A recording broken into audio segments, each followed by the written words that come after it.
चर्चा का विषय होगा आदिवासी नैरेटिव। जब हम झारखंड की बात करते हैं, जब झारखंड के लोगों की बात करते हैं, यहाँ के जल जंगल और जमीन की बात करते हैं, जब यहाँ के लोगों के मनोभावों की बात करते हैं, तो आदिवासी कहीं भी इससे अछूता नहीं रहता है। क्योंकि आदिवासी एक और जहाँ प्रकृति प्रेमी है, आदिवासी एक और जहाँ अपने अस्तित्व के लिए स्वयं संघर्ष करने के लिए अपनी जद्दोजहद करता है, आदिवासी जहाँ अपनी पहचान के लिए एक संघर्ष करता रहता है, वही आदिवासी आज वैश्विक फलक पर अपनी पहचान भी बना रहा है। अनुज रुकुन एक भारतीय कवि हैं। स्वदेशी पहचान, सामाजिक न्याय और उत्पीड़न के खिलाफ विद्रोह की इनकी आवाज हमेशा लोगों तक इनकी लेखनी के माध्यम से आती रही है। झारखंड में जन्मे, साहित्य के माध्यम से अपनी अपनी सक्रियता हमेशा सामाजिक मुद्दों के लिए दिखाई है। आपकी उल्लेखनीय कृति बाघ और सुगना मुंडा की बेटी ने वर्ष 2019 में साहित्य अकादमी युवा पुरस्कार प्राप्त किया। इस बात के लिए एक बार जोरदार तालियां चाहूंगी। इन्हें वर्ष 2011 में अघोषित ऊल गुलान के लिए भारत भूषण अग्रवाल पुरस्कार से भी अलंकृत किया गया। लुगुन वर्तमान में दक्षिण बिहार केंद्रीय विश्वविद्यालय में सहायक प्रोफेसर के पद पर कार्यरत है और इस समय हमारे अगले सत्र के लिए मंच पर विराजमान है। और ये अगला सत्र अब आपके लिए अनुज लुकुन जी, तालियां जोरदार हो जाए एक बार।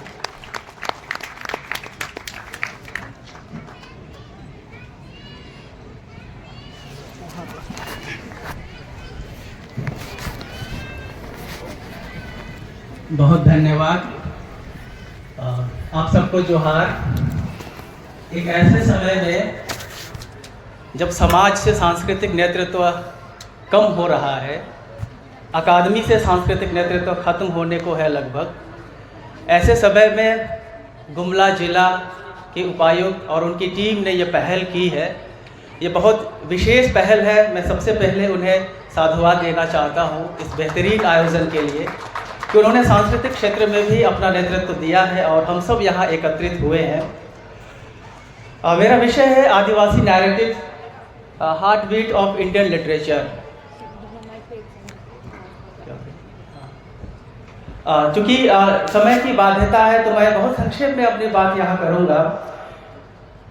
दो चीज़ें हैं यहाँ, एक आदिवासी नैरेटिव्स और इंडियन लिटरेचर। जब हम इंडियन लिटरेचर की बात करते हैं तो मोटे तौर पर जो आधुनिक भारतीय भाषाओं का साहित्य है उन्हें तो हम जानते हैं। जैसे हम बांग्ला के साहित्य की बात करते हैं तो रविन्द्रनाथ टैगोर को जानते हैं, हम बंकिम चंद्र चटर्जी को जानते हैं। उड़िया साहित्य की जब हम बात करते हैं तो फकीर मोहन सेनापति की बात आती है। हम जब हिंदी की बात करते हैं तो गोदान का संदर्भ आता है।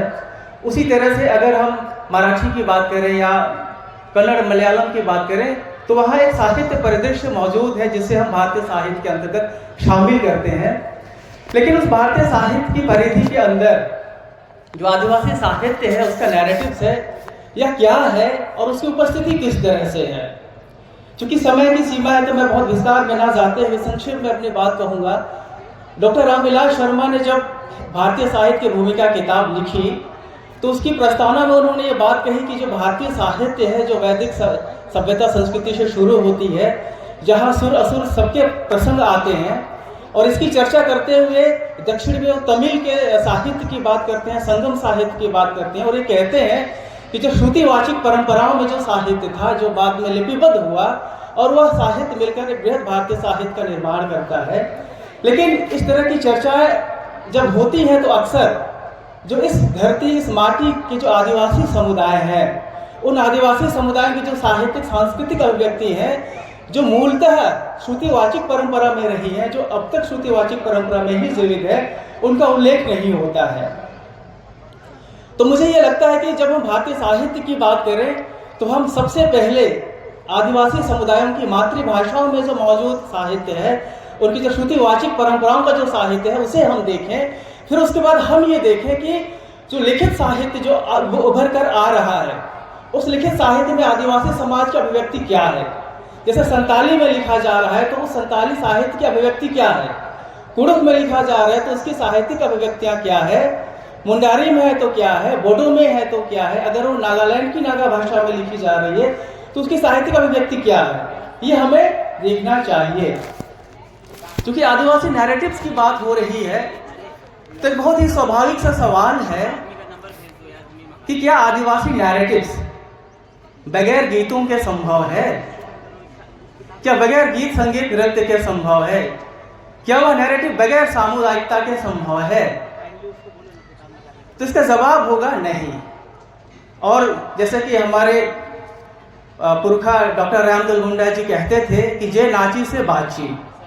अगर हम इसको पीछे ओरल ट्रेडिशन में लेकर जाएं, अगर हम गोंड आदिवासियों की परंपरा में जाएं, उनके पुनम दर्शन में जाएं और पाहुती कुपार लिंगों की मान्यताओं को देखें, तो वो बात कहते हैं कि आनंद प्राप्ति के मात्र 3 तत्व हैं इस धरती में। वो कहते हैं 3 तत्व हैं, गीत, संगीत और नृत्य। ये तीनों तत्व मिलकर जब समूह में आते हैं तब परम आनंद की अनुभूति होती है।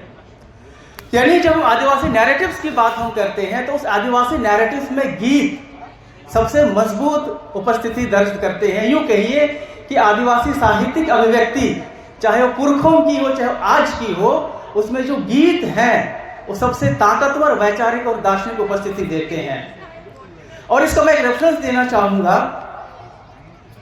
एक गीत है जो गीत बिरसा मुंडा जी के बारे में गाया जाता है और डॉक्टर रामदयाल मुंडा जी ये गीत गाते थे, हमने उनको सुना है। उनकी तरह सुर लय ताल तो नहीं है, फिर भी मैं कोशिश करूंगा वो गीत मैं यहाँ सुनाऊं, मुंडारी में है, और मैं ये बताऊं कि कैसे इन गीतों की अभिव्यक्तियां आदिवासी नैरेटिव्स के निर्माण में महत्वपूर्ण भूमिका निभाती है। जैसे मुंडारी का गीत है, जिस प्रसंग यह है कि डुम्बारी बिरू में जहाँ बिरसा मुंडा अपने साथियों के साथ हैं, उसे अंग्रेजी फौज ने घेर लिया है और ऊपर बिरसा मुंडा है और नीचे अंग्रेजी फौज है जो हमले के लिए तैयार है। मुंडारी में यह गीत गाया जा रहा है। गीत इस तरह से है कि डुम्बारी बुरु चेतन रे नोकोए दुमंग रुतना को सुसुनुताना, नोकोए दुमंग रुतना को सुसुनुताना। डुम्बरी बुरु लातर रे चिमय बिगुल साड़ी तना को सांगिला कादा, चिमय बिगुल साड़ी तना को सांगिला कादा। डुम्बरी बुरु चेतन रे बिरसा दुमंग रुतना को सुसुनुताना, बिरसा दुमंग रुतना को सुसुनुताना। डुम्बरी बुरु लातर रे सायोग बिगुल साड़ी तना को सांगिला कादा, सायोग बिगुल साड़ी तना को सांगिला कादा। जोनम दिसुम लागिन की बिरसा दुमंग रुतना को सुसुनुताना, बिरसा दुमंग रुतना को सुसुनुताना।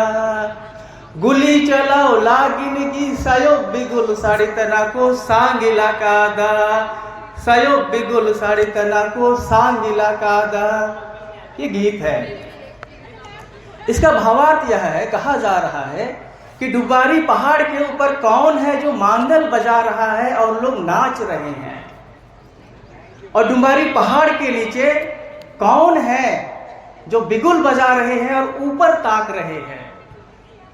गीत की अगली कड़ी में कहा जाता है कि डुब्बारी पहाड़ के ऊपर बिरसा मुंडा मांदल बजा रहे हैं और लोग नाच रहे हैं, और डुब्बारी पहाड़ के नीचे अंग्रेज फौज है जो बिगुल बजा रहे हैं और ऊपर ताक रहे हैं। फिर अगली पंक्ति आती है कि बिरसा मुंडा मातृभूमि के लिए मांदल बजा रहे हैं और अंग्रेज गोली चलाने के लिए बिगुल देख रहे, ऊपर देख रहे हैं। अब हम इस गीत को देखें जो एक मौखिक परंपरा में है, पुरखा अभिव्यक्ति में है। गीतों की क्रियाओं को हम देखें। 2 पक्ष हैं। अभी जसिंता जो बात कह रही थी, बहुत अच्छी बात वो कह कर गई है कि आदिवासी होना अधिक मनुष्य होना है। अगर आदिवासी भी कम मनुष्य हो रहे, इसका मतलब वो आदिवासी खो रहे हैं। अब इसको हम देखिए, 2 क्रिया बहुत साफ है। क्यों? पूरा परिदृश्य युद्ध का है, वो सैनिकों से घिरे हुए हैं। लेकिन जो लोग घिरे हुए हैं सैनिकों से, अंग्रेजी फौज से, है तो युद्ध का दृश्य, तो उन्हें भी तैयारी करनी चाहिए थी ना युद्ध की। उन्हें भी गोला बारूद तीर धनुष तैयार करके रखना चाहिए था। लेकिन गीतों में कहा जा रहा है कि नहीं, वो लोग तो मांदल बजा रहे हैं, नाच रहे हैं, और नीचे क्या है? पूरी तैयारी है युद्ध की। दरअसल ये जो 2 क्रियाएं हैं, ये दरअसल दो फिलॉसफियाँ हैं, दो सभ्यताएं हैं जो ये बताती हैं कि एक है जो गीत संगीत नृत्य वाली एक स्वच्छंद दुनिया है जो अपनी दुनिया में स्वायत्त तरीके से रहना चाहती है, और जो बंदूक गोली के साथ आए हैं ये वर्चस्वकारी ताकत के लोग हैं जो उनकी मातृभूमि पर कब्जा करना चाहते हैं। तो यह जो गीत जो अपनी फिलॉसफी दर्ज करती है, और ये उन लोगों की गीत परंपरा है जिन्हें कभी असभ्य अनपढ़ कहा गया, जिनकी मौखिक अभिव्यक्तियों को देखा ही नहीं गया। अब ये जो मौखिक अभिव्यक्तियां हैं ये जब लिखित साहित्यिक अभिव्यक्तियों में आएंगी तो कैसे दर्ज होकर आएंगी? क्योंकि हम आधुनिक भारतीय साहित्य की बात करते हैं तो हम बांग्ला की बात करते हैं, दूसरी मातृभाषाओं की बात करते हैं। जैसे रविन्द्रनाथ टैगोर जी ने गोरा लिखा, जब हम गोरा उपन्यास देखते हैं तो हम ये पूरा समझते हैं कि कैसे उपनिवेशवाद आ रहा है, और जो भारतीय समाज है खासतौर से बांग्ला का जो समाज है उसके अंदर उथल पुथल मच रहा है। लेकिन क्या इसी तरह की अभिव्यक्ति, इसी तरह की आहट आदिवासी साहित्य में है? क्या उसे रेखांकित किया गया? तो जिन दिनों बांग्ला में उत्कृष्ट साहित्य लिखा जा रहा था, ठीक उसी समय झारखंड के ही उस खुट्टी के अंचल में जो बिरसा मुंडा का क्षेत्र था, जहाँ फादर जॉर्ज हॉफमैन रहे जिन्होंने मुंडारी एनसाइक्लोपीडिया लिखा, जो उनके लिपिक थे मेनस राम ओड़िया, उन्होंने मुंडारी का गद्य लिखा। और ये मुंडारी का मेरी जानकारी में उपलब्ध पहला गद्य है, और इतना समृद्ध गद्य है जो 5 खंडों में है। उन्होंने जो गद्य लिखा मुंडारी का, क्योंकि मुंडारी की लिपि नहीं थी, तो उन्होंने मुंडारी को रोमन में लिखा, 5 खंडों में रोमन में लिखा। फिर बाद में उसके लिप्यांतरण हुआ देवनागरी में, हालांकि उसके पास एक ही खंड अनुदित है, अभी भी वो मुंडारी भाषा में है। जब मैंने साहित्य को देखा, और ये लिखा गया 1920 ईस्वी के आसपास, 1910 में गोरा लिखा गया, 1920 ईस्वी के आसपास ये मुंडारी का गद्य लिखा जा चुका है, प्रकाशित बाद में होता है। हम देखते हैं साहित्य में क्या है। तो ये जो मुंडारी का जो साहित्य है जो मेनस राम ओड़िया लिख रहे हैं, इसमें हम ये देखते हैं कि उपनिवेशवाद की स्थापना के बाद, क्योंकि यह जो क्षेत्र है जहां हम खड़े हैं, यहीं पर बुद्धू भगत हुए, यहीं जतरा भगत हुए, उनकी जमीन है। और हम देखते हैं कि स्थानीय बंदोबस्ती की नीति होने के बाद, चूंकि बंगाल प्रांत के अधीन था, तो यहाँ सबसे ज्यादा आदिवासियों के रिवोल्ट विद्रोह हुए। तो उनके जो संघर्ष हुए, उनको जो विद्रोह हुए, उनमें उनकी जो गीतात्मकता थी, उनकी जो फिलॉसफी थी, कहाँ थी? उनको चित्रित इस तरह से किया गया कि ये क्या है, बर्बर है, तीर मार देंगे, हत्यारे, इस तरह से चित्रित किया गया। लेकिन उनकी अभिव्यक्तियों को हम देखें तो ये पाते हैं कि वो एक बृहद चिंतन करने के बाद वो एकत्रित हो रहे हैं, उपनिवेशवाद के विरुद्ध संघर्ष करने के लिए खड़े हैं। जैसे हम अकादमिक जगत में जाते हैं तो हम बात करते हैं, हम फकीर मोहन सेनापति की बात करें या प्रेमचंद की बात करें या रविन्द्रनाथ टैगोर की बात करें, तो हम ये देखते हैं कि ये जो मॉडर्निटी है जो भारत में आ रही है, जो आधुनिकता आ रही है, और जो कॉलोनियलिज्म है, जो उपनिवेशवाद है, वो इसके द्वंद्व के बीच उनका साहित्य उभर कर आ रहा है। मेनस राम ओड़िया की जो मथुरा कहानी है वह भी उसी तरह का साहित्य है। और बहुत रोचक बात है कि जब बिरसा मुंडा के आंदोलन के पहले जो सरदारी आंदोलन हुआ, 1855 ईस्वी का संघर्ष हुआ या कोल विद्रोह हुआ, उसकी सारी स्मृतियों को समेटते हुए वह साहित्य आता है और अपने इतने बृहद फलक पर जाता है कि आप दंग रह जाएंगे। उन्होंने ये लिखा कि कैसे आदिवासी समाज की जो वो पूरी जो सामाजिक स्थितियां हैं, वो नई औपनिवेशिक व्यवस्था में आने के बाद, उस लगान और जमींदारी व्यवस्था में आने के बाद उसके शोषण के शिकार तो हुए, लेकिन उनके अंदर कैसे सांस्कृतिक रूपांतरण हो रहा है, इसकी उन्होंने बहुत बृहद चर्चा की है। और उन्होंने ये बताया है कि वो पूरा दौर है वो आदिवासी समाज के लिए उथल पुथल का है। अंग्रेजी शासन, ईसाईयत, अपनी अस्मिता, ठीक है, उपनिवेशवाद और आधुनिकता, इसके बीच के सारे संघर्ष को उन्होंने रेखांकित किया है। और रोचक बात यह है कि वो पहला विश्व युद्ध हो चुका है, वो समय है जो पहले विश्व युद्ध का जो समय है, उस समय को रेखांकित करते हुए बताते हैं कि कैसे झारखंड के सुदूरवर्ती और खुट्टी और जंगल के इलाकों में पहले विश्व युद्ध का उल्लेख हो रहा है। और जिक्र करते हैं कि लोग लड़ रहे हैं, लोग हवा में लड़ रहे हैं जमीन के लिए। ये कितनी महीन उनकी सूक्ष्म पकड़ है। पूरा जिक्र आता है कि किस तरह से सरदारी आंदोलन के बाद, बिरसा मुंडा के आंदोलन के पहले पूरी व्यवस्था आदिवासियों की, मुंडाओं की ध्वस्त हो चुकी है और मजबूरन उन्हें असम ले जाया जा रहा है। एक अर्कती प्रथा शुरू हुई जिसके तहत आदिवासियों को ठग करके असम ले जाया जा रहा है, कुली बना करके। उसकी पूरी व्यथा उभारते हैं। इसी बृहद लेखनी में एक प्रसंग बताते हैं कि एक बार तय हुआ कि हम कैसे विदेशियों का सामना करेंगे। तो उसमें जो सेल्दा, जो खुट्टी से हम दक्षिण की तरफ जाएंगे मुड़ू के आसपास, जो सेल्दा गांव है अभी भी है, उस गांव में बैठक हुई। वो लिखते हैं कि बरहिसी एरलिया हतु को हुंडियना, यानी 47 गांव के लोग एकजुट हुए और उन्होंने तय किया कि हम क्या करेंगे इनके साथ। और रात दिन कम से कम 4-5 दिनों तक लगातार बहस हुई, पढ़ा की बैठक हुई और उन्होंने तय किया कि हमारा शत्रु कौन है। ये पादरी है जो ईसाई धर्म को लेके आता है, ये है, या फिर ये कलेक्ट्रेट के लोग हैं, या ये सेना है, या फिर हमारे ही बीच के जो लोग हैं जो गुप्तचर बने हुए हैं। तो उसी में प्रसंग आता है जिसमें कहा जाता है, एक युवा है कहता है कि अब लड़ने की क्या जरूरत है, जिस तरह से कोल विद्रोह में हम लोगों ने लड़ाई लड़ी थी वैसे अंग्रेजों को भगा देते हैं। तो बुजुर्ग उनको समझाते हैं कि नहीं, अब समय बदल गया है, अब तीर धनुष की लड़ाई नहीं है, अब कागज और पुथी की लड़ाई है, कचहरी की लड़ाई है। ये उनकी समझदारी है। और उसी मीटिंग के दौरान, बहस के दौरान, जब 3-3 दिन तक लोग बैठते हैं तो लोग क्या करते थे, विचार विमर्श करने के बाद जब तक फैसला नहीं होता था तब लोग थक जाते थे तो क्या करते थे, गीत गाते थे, नृत्य करते थे, बोलते थे कि चलो एक बार नाच लेते हैं, गा लेते हैं। और इस तरह से हम देखते हैं कि ये जो साहित्य उभर कर आता है, जो मुंडारी का साहित्य, जो पहला गद्य लिखा जा रहा है, यहाँ उस मॉडर्निटी को, उस कॉलोनियलिज्म को, जो उपनिवेशवाद जो पसर चुका है, उसके इतने सारे संक्रमण हैं। जैसे कि एक प्रसंग है, मीनाक्षी मोड़े लिखते हैं कि जब बिरसा मुंडा ने बिरसाइत की शुरुआत की और ईसाइयत का और दूसरी चीज़ों का पक्ष विपक्ष होने शुरू हुआ, तो जब उलगुलान छेड़ा जाने वाला तो बिरसा मुंडा के साथियों ने कहा कि देखिए हम उलगुलान छेड़ रहे हैं, अगर आप असहमत हैं तो आप कुछ ना कहें, अगर आप हमारे खिलाफ कार्रवाई करेंगे तो हम मजबूर होंगे। उस समय एक बुजुर्ग कहता है बिरसा मुंडा से कि तुम तो बिरसाइतों से कहता है कि तुम लोग कहते हो कि ईसाई मत हो, ठीक है ईसाई नहीं है, हम अपनी पुरानी परंपरा को मानने वाले हैं, लेकिन तुम भी तो बिरसाइत शुरू कर रहे हो, नई परंपरा शुरू कर रहे हो। तो इसका जिक्र ये कह रहा हूं कि इतनी तर्कशीलता उस समाज के अंदर, ये सारे डिबेट हो रहे हैं उसके अंदर। तो आदिवासी साहित्य की इस तरह की जो अभिव्यक्तियां हैं, जो नैरेटिव्स गढ़ती हैं, वो चीज़ें हमें नहीं देखने को उभर कर सामने नहीं आई है। इसे उल्लेखित किया जाना चाहिए। इसके विस्तार में मैं नहीं जाऊंगा, बस एक गीत, एक और कहानी का मैं जिक्र करना चाहूँगा जो आदिवासी नैरेटिव को निर्मित करता है।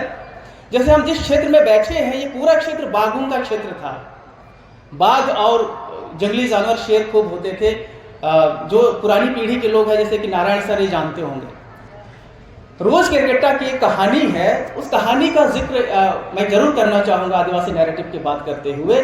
उस कहानी का नाम है, शीर्षक है, हिंदी में लिखी गई कहानी है, संगीत की वजह से जान गई। उस कहानी का पात्र एक डाकिया है और उस समय के जो डाकिया जिसको दौड़ाहा करते थे, क्योंकि साइकिलें नहीं थी तो दौड़ दौड़ के डाक पहुंचाते थे। तो डाकिया सिमडेगा से कोरंजो, कोरंजो से सिमडेगा वो डाक पहुंचाता था और बीच में घना जंगल था। और डाक पहुंचाने का तरीका हुआ करता था पुराने ज़माने में, वो जो भी चीज़ें पकड़ के जो सामान है, चिट्ठी पत्री, तो लेते जाते थे। सुरक्षा के लिए फरसा रखते थे, फरसा यानी बलुआ। तो फरसे में घुंघरू बांध दिया जाता, तो इसीलिए कि घुंघरू की आवाज़ से उस गांव के लोग समझ जाए कि डाकिया आ गया है। तो जब वो डाकिया जंगल से गुजरता है तो उस जंगल में बाघ रहता है और वो बाघ उस घुंघरू की आवाज़ सुनकर हैरान रह जाता है। तो उस डाकिया और उस बाघ के बीच इतना अच्छा रिश्ता हो गया कि बाघ जान जाता है कि डाकिया इसी वक्त निकलेगा। उसी वक्त वो पहाड़ पर बैठ जाता, पहाड़ से उतरकर उस सड़क पर बैठ जाता था किनारे। वो डाकिया गुजरता था, उसकी घुंघरू बजती थी, बाघ वहां बैठा रहता था, दोनों एक दूसरे को देखते थे और बाघ उसके संगीत सुनकर मस्त हो जाता था ऐसे। और दोनों में कभी कोई कॉन्फ्लिक्ट नहीं हुआ और अद्भुत रिश्ता बना। यानी ये जो संगीतात्मकता है जो एक कहानी में उभर कर आ रही है, और वह जो संगीत है वो केवल उस आदिवासी समुदाय का नहीं है, उसके रहने वाला जो जीवचर है उसका ये है। लेकिन जो जनरेशन चेंज होता है, पीढ़ियां बदलती हैं, संस्कृतियां कैसे बदलती है, जब वो जो डाकिया जब बूढ़ा हो जाता है तो उसका जो बेटा होता है उसको हरकारा बनाया जाता है। तो जो पहले दिन जाता है डाक लेकर के, तो उसी तरह से जो बाघ है सामने आके बैठा हुआ है। तो जो डाकिया का जो बेटा है जो डाक लेके जा रहा है, वो बाघ को देख के डर जाता है, भाग जाता है, डर जाता है। तो उसकी जो वो है, उसकी जो डर है, उसको डर के दे करके बाघ कहता है कि कैसा आदमी है जो डर के भकुआ गया।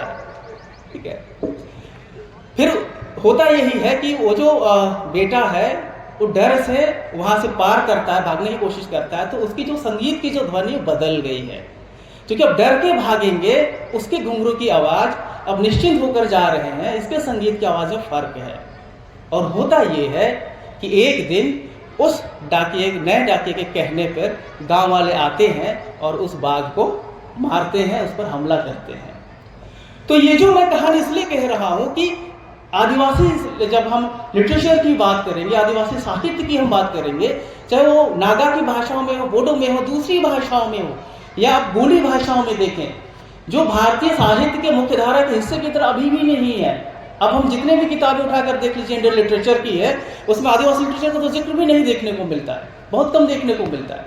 तो ये जो अभिव्यक्तियां हैं, जो आदिवासी नैरेटिव्स बना रही हैं, ये बहुत अलग तरह की नैरेटिव्स हैं। और ये नैरेटिव्स ये बताती हैं कि जो सभ्यता की जो यात्राएं हैं, उस सभ्यता की यात्राओं में हमने इन गीत संगीतों को कहाँ छोड़ा। इसलिए आज़ादी के बाद का जो आदिवासी साहित्य लेखन होता है, वह भारतीय गणराज्य के जैसे जैसे मजबूत होने का उपक्रम होता है, वैसे ही आदिवासी समाज से टकराव का उभर कर सामने आने लगता है।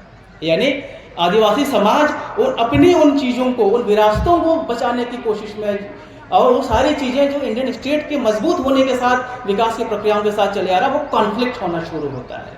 और ये जो कॉन्फ्लिक्ट है, फिर ये लिटरेचर में उभर कर सामने आता है। तो ये आदिवासी साहित्य हमारे सामने इन चीज़ों को प्रस्तुत करता है।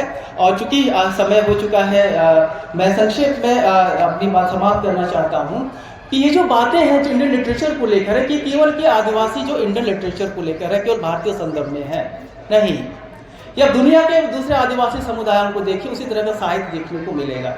हम मैक्सिको का आदिवासियों का साहित्य देखें, दक्षिण एशिया के जो शापास के जो लोग हैं, जो जापानिस्टन मूवमेंट की जो पैदाइश है, जो माया आदिवासी सभ्यता के जो अवशेष माने जाते हैं, उनके लिटरेचर में ये चीज़ें हैं। वह एक डैनी ग्लैंसी नाम के व्यक्ति ने उपन्यास लिखा, पुशिंग द बियर, यानी कि भालू को खदेड़ दिया गया। तो भालू का खदेड़ पूरे प्रतीकात्मक तरीके से आता है, बताता है कि कैसे संगीतों की बची रसी हुई दुनिया उस मॉडर्निटी और उन चीज़ों की वजह से कैसे कॉन्फ्लिक्ट में आती है, उस पूरी तरह से बिखर जाती है। और फाइनली जो कंडीशन खड़ी होती है, वो आइडेंटिटी की कंडीशन खड़ी होती है, अस्मिताओं को खड़े करने की बात आती है। तो मुझे लगता है कि आदिवासी साहित्य की जब हम बात करें तो इन सारे संदर्भों को देखें। और संक्षेप में मैं जसिंता के इन पंक्तियों के साथ में खत्म करूंगा, क्योंकि प्रशासन के मंच से बोल रहा हूँ, मुझे पता है कि नीतियों को लागू करने वाली संस्था यही है, और मुझे लगता है इन चीज़ों पर गौर किया जाना चाहिए जब हम विकास की परियोजनाओं की बात करते हैं। तो जसिंता कहती है अपनी छोटी सी कविता में कि वे हमारे सभ्य होने का इंतजार कर रहे हैं, वे हमारे सभ्य होने का इंतजार कर रहे हैं, और हम उनके मनुष्य होने का इंतजार कर रहे हैं। बस इन्हीं बातों के साथ मैं अपनी वाणी को विराम देता हूँ। बहुत बहुत शुक्रिया, बहुत धन्यवाद, आभार आप सबका, जोहार।